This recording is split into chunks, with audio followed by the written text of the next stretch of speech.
So, two farm stories today. One set in a very silly place called the town of Hens. And this is called Can Hens Give Milk? Can hens give milk? No. But let's see what they think about it in this silly town called Hens.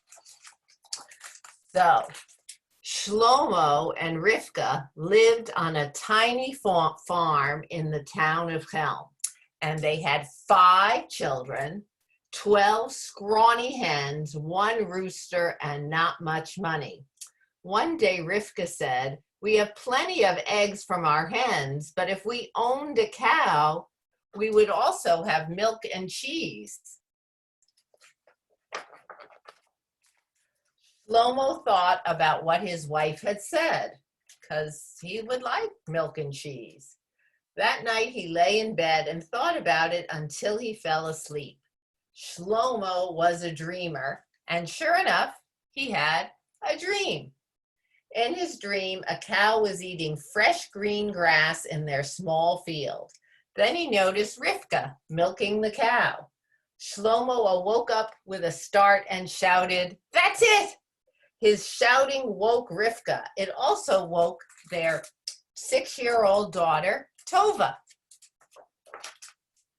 Tova rushed into her parents' room. "What's wrong, Papa?" "Let me ask you a question," said Shlomo. "Why does a cow give milk?" "Everybody knows that, Papa. A cow gives milk because she eats grass." "I don't think so." But that's what they thought. Shlomo and Rivka beamed at their youngest daughter. "What a wise child you are," said Shlomo. "So if we feed grass to our hens, they will still lay eggs, but they will also give us milk. That would be perfect." "Shlomo," said Rivka, "you are a genius." "I am indeed," said Shlomo, and he blushed. Tova yawned and went back to bed. Shlomo and Rivka closed their eyes. They dreamed of fresh milk and cheese, and as they slept, their mouths watered. The next morning, Shlomo and Rivka tried to feed grass to their hens, but the hens refused. They ate only grain as usual. Shlomo and Rivka were puzzled. "A cow finds grass irresistible," said Rivka, "yet our foolish hens turn up their beaks in disgust. Why is that?" Their 4 oldest children merely shrugged, but Tova said, "I know how to solve the problem, Papa. Let's roll the grass into pellets that look like grain. Then the hens will eat them." Rivka clapped her hands. Who would dare to say our little Tova does not have a wise head on her shoulders? She is a true daughter of Hens. Shlomo and Rivka rolled the grass into pellets so it looked like little beads of grain. The children scattered the pellets around the yard. Everyone watched and waited, but still, the hens ate only the grain. They're really not interested in eating grass. They don't really want to turn into cows. "Tovala, you are smart," said Shlomo. "It's the hens who are stupid. You must think of something else." So she did. Tova instructed her brothers and sisters to grab those hens. The hens were not overjoyed, but as each hen opened its beak to protest, Tova popped a pellet inside. The hens clucked angrily, and the pellets gave them hiccups. "Bok, bok, bok, bok, bok, bok, bok, hic," they squawked as they ran back to the hen house. Shlomo was optimistic. "In the morning, we will surely find our hens have given us both eggs and milk." Tova had one more thing to do before she went to bed. When everything was quiet in the coop, she placed bowls beneath the sleeping hens. All night long, Shlomo and his family dreamed of milk and cheese. But the next morning, everyone rushed to the hen house, and Shlomo and Tova lifted the hens. They checked the bowls, but the bowls were empty. Not only was there no milk, because hens really don't give milk, but none of the angry, hiccuping hens had laid a single egg. So now they've also stopped laying eggs. Shlomo scratched his head. Such stubborn, foolish hens, he said. What are we to do? Now we don't even have eggs for breakfast. Papa, said Tova, I know someone who can help us. I will be right back. Tova soon returned with the wise rabbi of Chelm. Shlomo and Rivka led him to the hen house. Here he is, the wise rabbi of Chelm. The rabbi examined the hens one by one. He opened their beaks and looked down their throats. He lifted them up and examined their feet. He scratched his head. He pulled on his beard. This is a puzzle, he said. I am not sure I can help you. Tova had been watching the rabbi. And as she watched, she had an idea. Excuse me, Rabbi, said Tova. Did you check underneath the hens? The rabbi looked down at little Tova and frowned. Then he put on his reading spectacles. He picked up a hen, turned it over, and examined it more closely. The rabbi's brows rose in amazement. He turned to Shlomo. Tova is a true daughter of Chelm. What do you mean? Said Rivka. The rabbi showed Shlomo the hen's belly. Look, asked Shlomo. What? There's nothing there. Exactly, said the rabbi. He pointed. These hens have no udders, the way cows have udders underneath them that give milk. But these are just regular hens. They are not milk hens. Of course, no hens are milk hens. No udders, cried Shlomo, not milk hens. I knew it was too good to be true, said Rivka. The rabbi saw how disappointed they were. I'll tell you what, he said. I have 2 goats and 1 lonely rooster at home, but no hens. I will exchange one of my goats for 6 of your hens. Goats also give good milk. You shall have milk, and I shall have eggs. Shlomo and Rivka thanked the rabbi. The next day, they exchanged 6 of their hens for 1 of the rabbi's goats. Now they would have fresh milk and cheese, and their remaining hens, left to eat their grain in peace, began laying eggs again.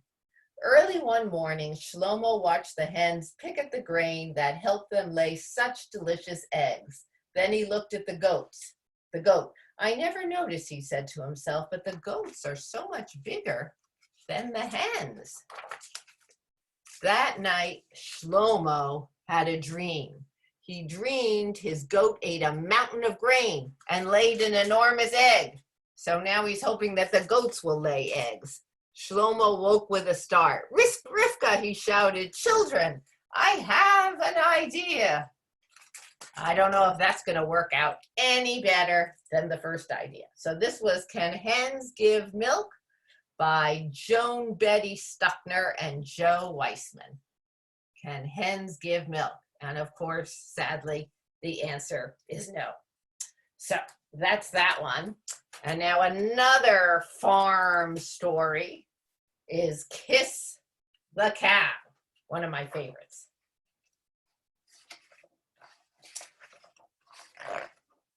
Mama May lived where the earth met the sky, and her house was as wide as the prairie.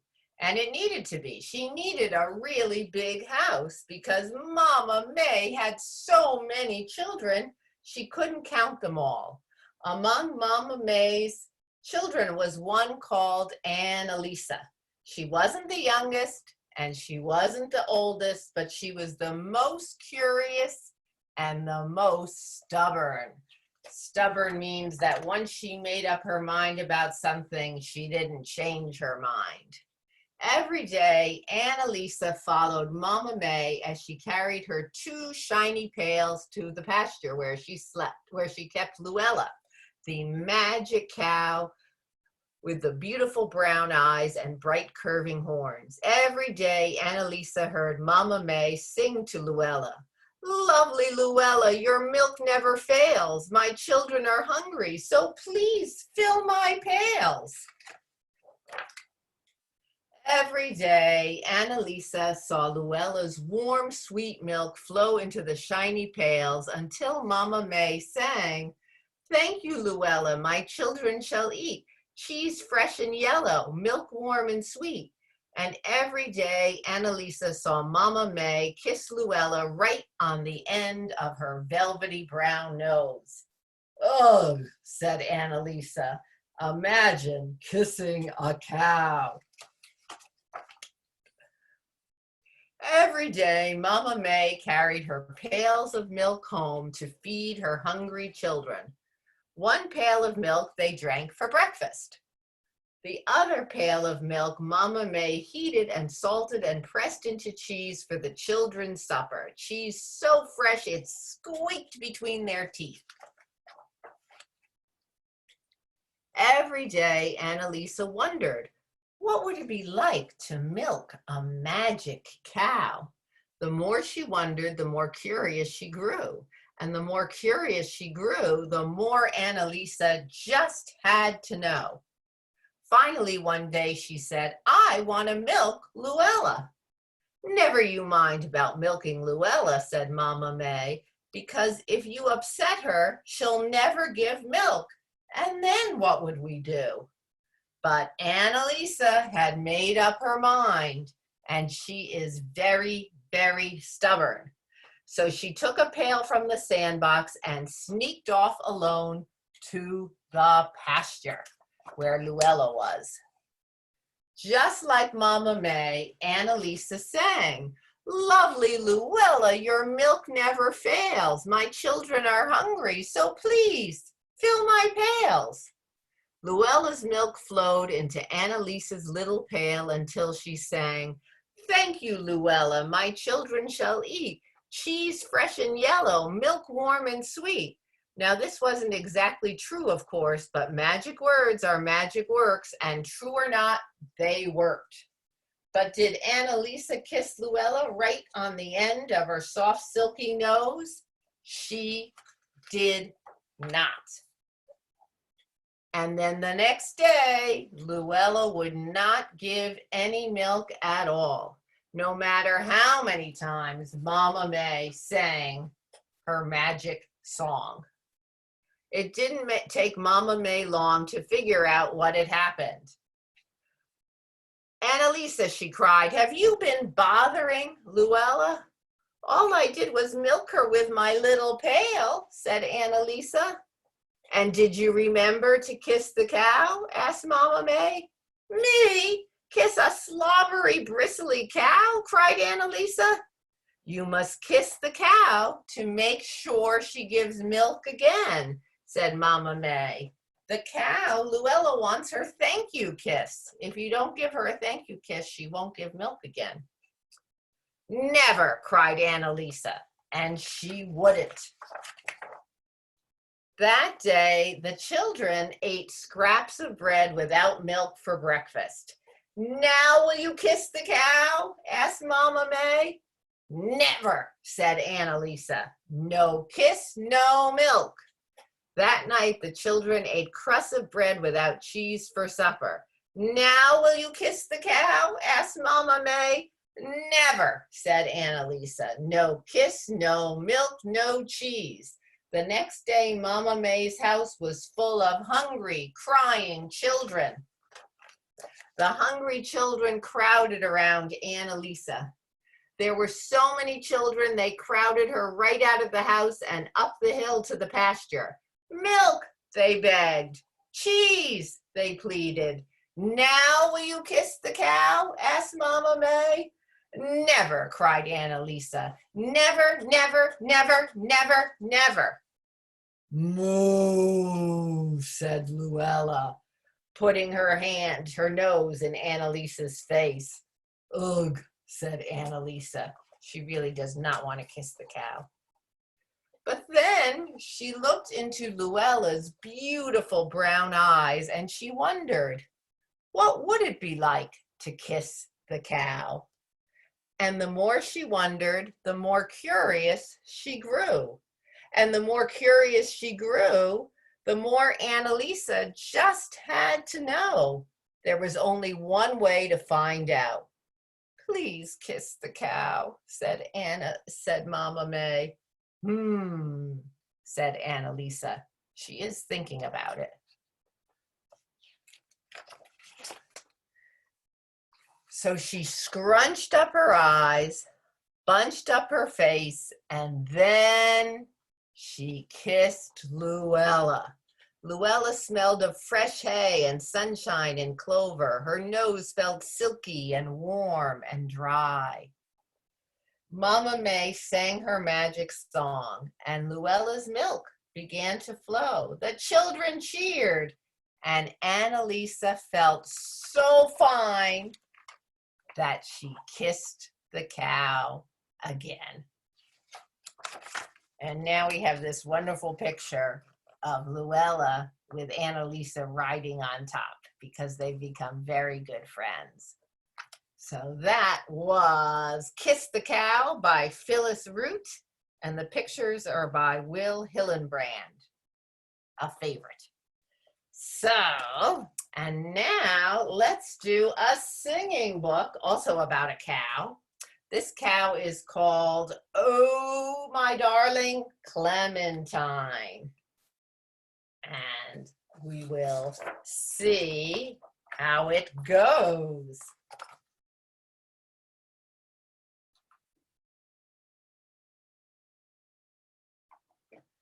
Oh My Darling Clementine, retold by Blake Hona, illustrated by Tom Hurd. Have you ever lost something that was important to you? That is what happens to the cowboy in this story. He loses his cow, Clementine. Can you find her? Now turn the page and get ready to sing along.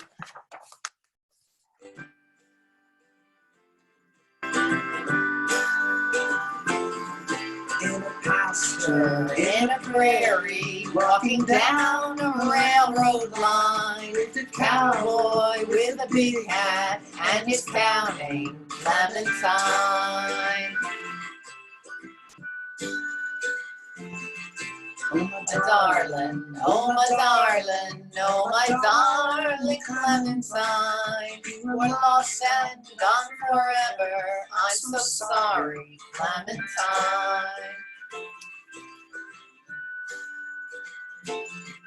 She was white with big black spots and a bell around her neck. She made enough milk in a day to fill our 40 buckets. That's a lot of milk. Oh my darling, oh my darling, oh my darling Clementine, you were lost and gone forever. I'm so sorry, Clementine. Now the cow and her cowboy together roamed the wide prairies. She would graze on the green grass while he chewed a stalk of wheat.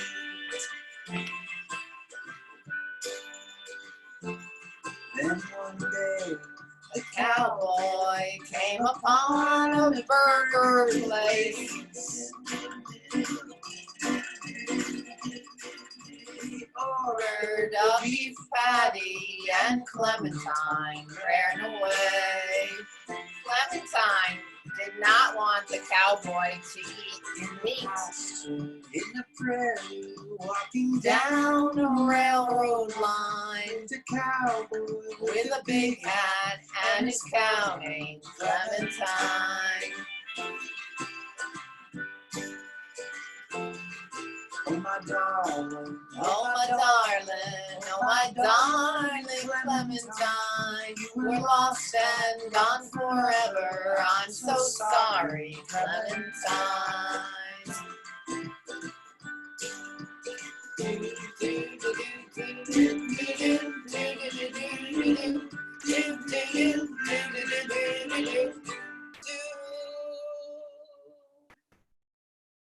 So, those are the stories.